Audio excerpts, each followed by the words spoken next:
Harvard பல்கலைக்கழகத்தில் தமிழ் இருக்கை அமைப்பதற்கு தேவையான நடவடிக்கைகளை தமிழக அரசு மேற்கொள்ள வேண்டும் என வட அமெரிக்க தமிழ்ச்சங்க பேரவை வலியுறுத்தியுள்ளது.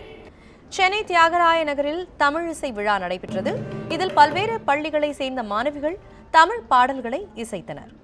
தொடர்ந்து பேசிய வட அமெரிக்க தமிழ்ச்சங்க பேரவையின் தலைவர் செந்தாமரை பிரபாகர், ஹார்வர்ட் பல்கலைக்கழகத்தில் தமிழ் இருக்கை அமைப்பதற்கு $6 மில்லியன் நிதியுதவி தேவைப்படுவதாகவும் அங்குள்ள தமிழ்ச்சங்கங்கள் இணைந்து ஓரளவு நிதி திரட்டி வருவதாகவும் தெரிவித்தார். தமிழ் இருக்கை அமைக்கப்பட்டால் தமிழ் மொழியை பலரும் கற்றுக்கொள்ளும் சூழல் ஏற்படும் எனவும் தமிழ் மாணவர்களுக்கு வேலைவாய்ப்பு பெருகும் என்றும் அவர் குறிப்பிட்டார். அமெரிக்காவில் உள்ள நிறைய தமிழ் சங்கங்கள் தமிழ் அமைப்பு இந்த நிதி திரட்டுறதுக்காக பல நிகழ்ச்சிகள்லாம் நடத்திட்டு வராங்க. ஓரளவு அதுக்கு நிதி திரட்டியிருக்காங்க.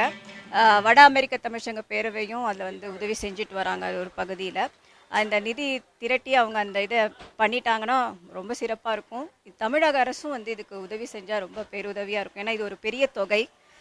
நம்ம என்னதான் ஒரு சிறிய சங்கங்களாக சேர்ந்து நம்ம செஞ்சால் கூட இந்த மாதிரி ஒரு பெரிய தொகையை தமிழக அரசு தயவு கூர்ந்து அவங்களுக்கு உதவி செஞ்சாங்கன்னா ரொம்ப பேருதவியாக இருக்கும்.